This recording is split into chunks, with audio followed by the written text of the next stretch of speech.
Welcome to this bonus episode of Occult Awareness, the podcast uncovering the hidden truth of rare medical conditions.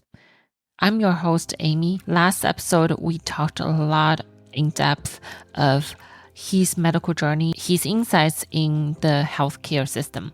After turning off the camera, we had a very short conversation, but continues on the topic of healthcare.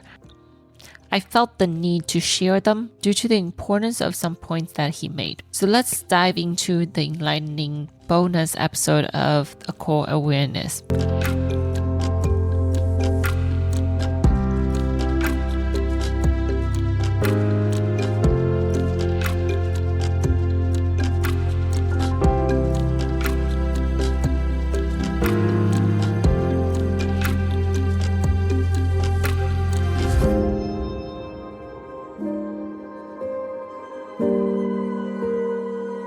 Years ago, even though I never had cancer, I was fascinated by I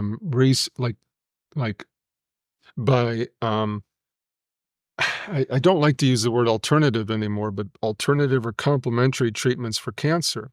Not only complementary by saying, "Oh, drink this, drink these Chinese herbs and you'll be cured of cancer," or do this other treatment and you'll be cured of cancer, even though there are some of those out there.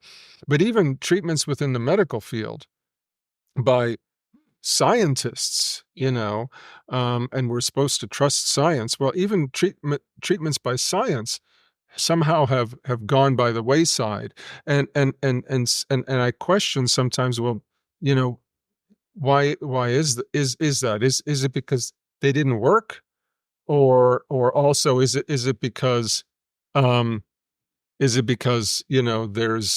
no financial gain? And not to get into conspiracy theories, but again, the medical field is a for-profit system. Whether it's run by the government, as in whatever they call it, what is the term being used now?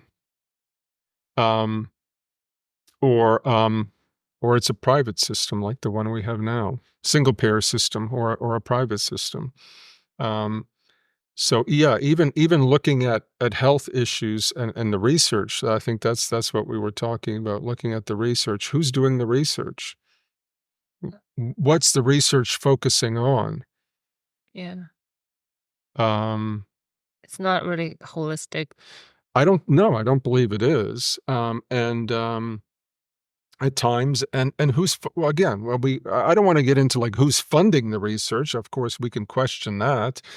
But now they're looking at vaccines for treating cancer. Again, I'm not against vaccines, but I think they have their limitations like anything else. But sometimes we just need to look at things differently. But unfortunately, within the medical field, if it's not making money, it Or fits the code. Fits the code, but also, I'm maybe I just need to say it again. If it's not making money, we can't do it. Yeah. Huh. I mean, literally, if you think about it. And then it's all. It's got to make money. Yeah. Otherwise, yeah. At the end of the day, it has to make money. That's the problem. I mean, I'll say this. This is an interesting story.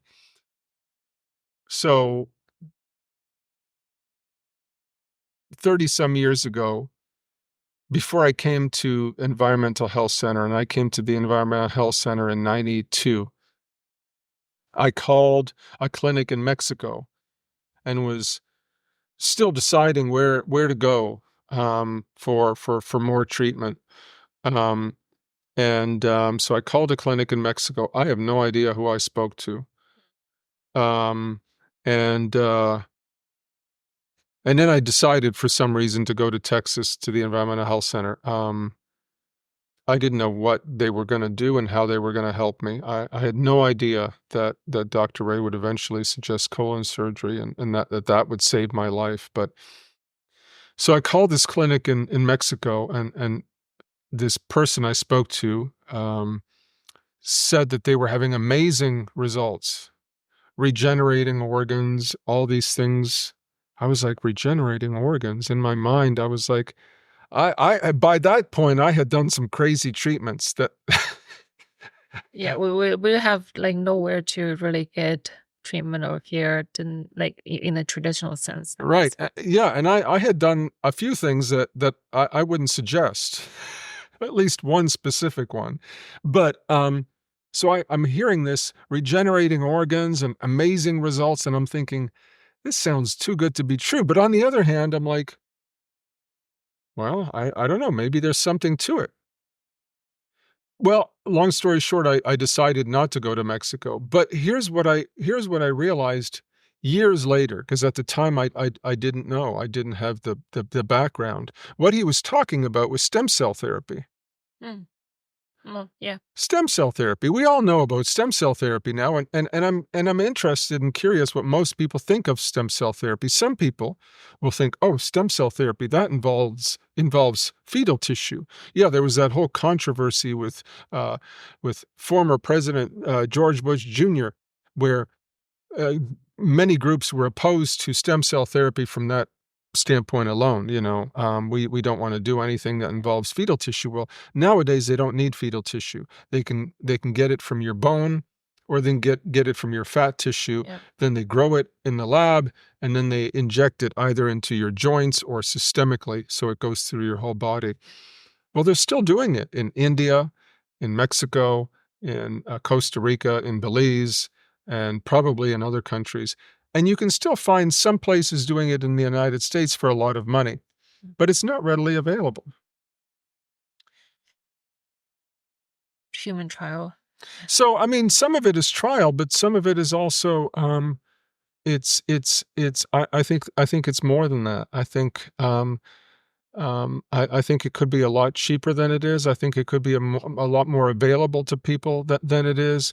And I think there's some professionals or some professional organizations that feel threatened by it. Mm. Because they couldn't make money if it works. Right. Yeah, basically. So, again, I don't want to go down that road too far in terms of conspiracy theories, but if tomorrow they found a treatment for cancer that only cost $5, yeah. Why do we need those cancer treatment facilities? Yeah, that would be a problem. They will go out of business unless it's government fund. Right.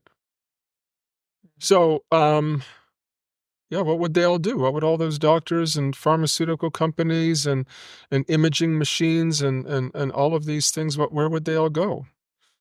So, I mean, it's something that, again, I think needs to be discussed, not in a conspiracy theory way, but unfortunately, that's where it sometimes goes, and that's where we started this conversation. Was, look what happened during COVID.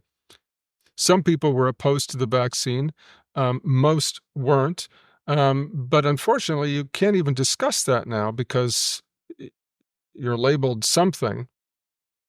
But I had friends on Facebook, putting memes saying science, science, and with a big bold fist in the air, as if we're supposed to just trust science because science in the end it's statistically proven and we know. But it isn't as simple. We know that with FND and these specialists, science has failed us. And we know that it isn't just about science, and it isn't just about research, and it isn't just about helping people. It is a business. And you have pharmaceutical companies that need to be paid. You have insurance companies that seem to be up there with the pharmaceutical companies in terms of the amount of money they're making these days. You have companies that produce imaging systems and all of these other things that also, it's a huge system. Yeah. Is it too huge to seem like moving? But yeah, but it's good to talk about it because I mean, even if we can't change anything, at least we know that what we are fighting against, or like we're trying to make something different. And you can't fight against it in a way. You're going to cut off your own foot. Yeah. You can't fight against it. I think many times since the time I was sick, many times supplements were threatened to be taken out of health food stores and out of pharmacies like CVS and Walgreens. Many times. I don't know who was involved, but it was about money. It wasn't about the safety of people like you and me. Yeah. Every year, people die of Tylenol. Tylenol is still available to anybody by going into CVS. So why do they feel so threatened by vitamin C? That they have to take all supplements off the market. Many times it was threatened, but it's never happened. And it's only not happened because people pushed and fought against it and wouldn't allow it to happen. Yeah. I don't want to allow that happen with our poor brainstem, Yeah, because I mean it is a hidden spot that no one really get funded for research, and I feel like these people. That's why we have another name called orphan disease. What is it called? Orphan. Orphan? Yes. It's called orphan disease. It's basically a group of diseases that the doctors didn't really want to treat, and then you really end up with no care, and you really end up with like nothing, like people just waiting. How do you spell orphan? Just like the orphan. Orphanage. Oh, okay, orphanage. Okay. Yeah. So it's not an acronym for something. It's not acronym. It's a group of disease that it's describing for people who actually don't get good care. Oh, I see. Okay. Unfortunately, we are those cases, because even people knows that going to my surgeon's office, that might get treated, might get consult and clear picture. But how much can you pay? And can you even travel?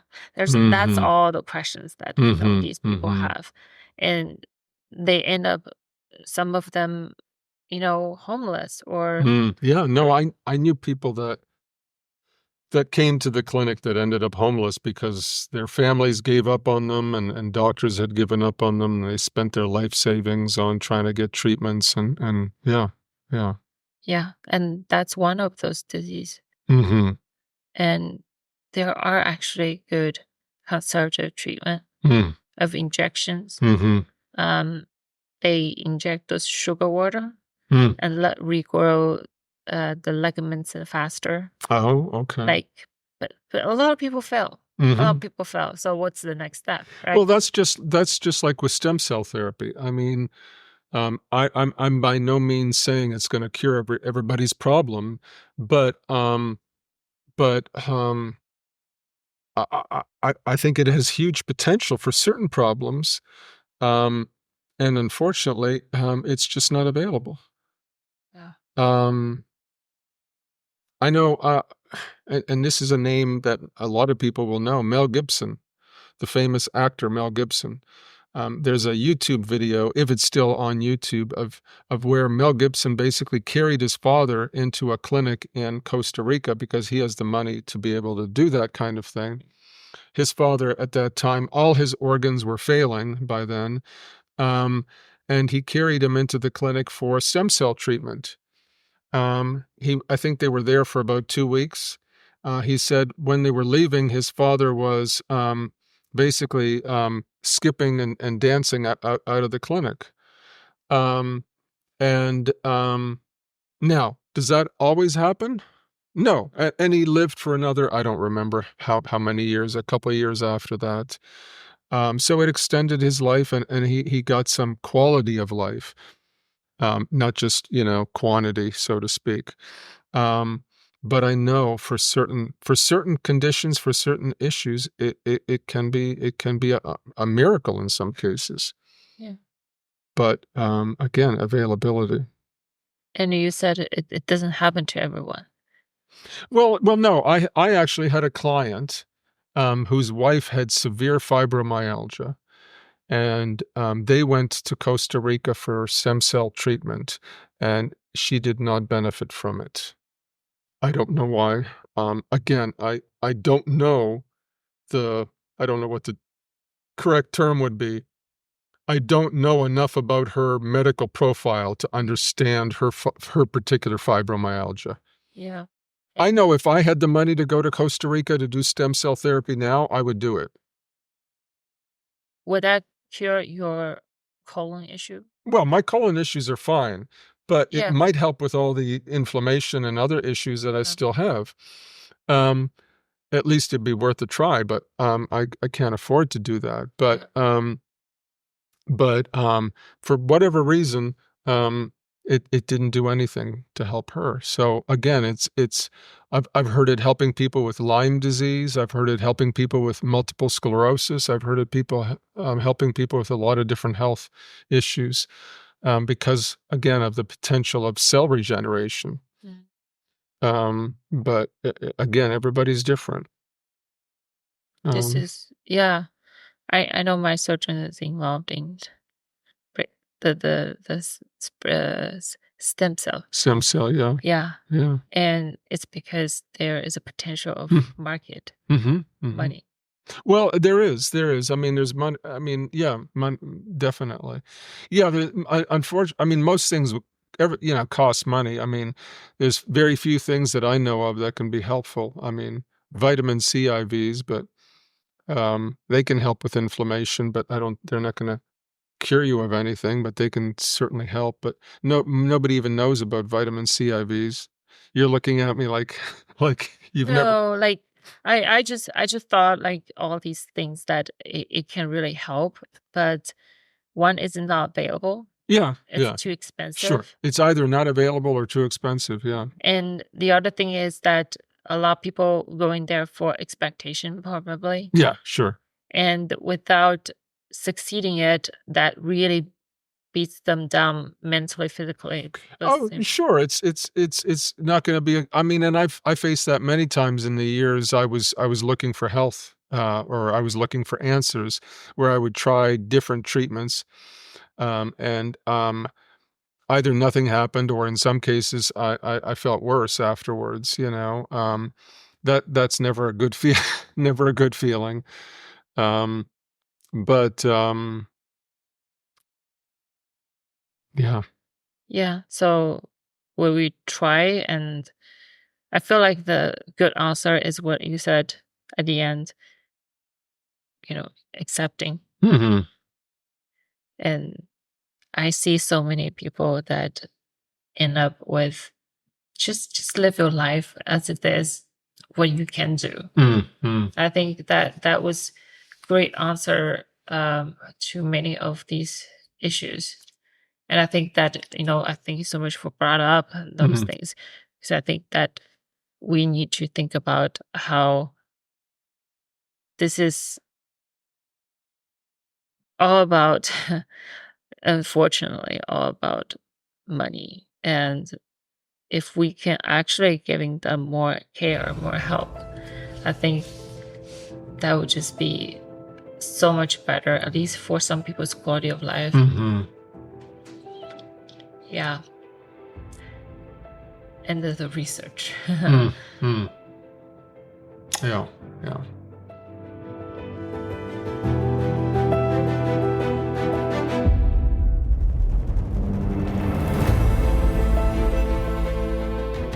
Thank you for joining us on this insightful short episode of Occult Awareness with Mark Michalika again.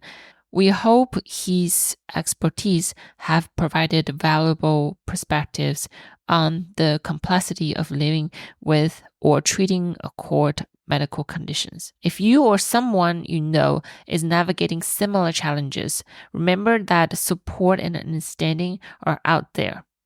Our podcasts aim to offer hope and understanding, share knowledge for bridging the gap between patients and the broader medical community. Don't forget to subscribe to Occult Awareness for more powerful stories and expert discussions. I'm finally done with traveling for a while, so we will get back on track for the following episodes with more stories about occult conditions. Please share this episode to help raise awareness and foster a more compassionate and informed society. Until next time, stay strong and stay informed.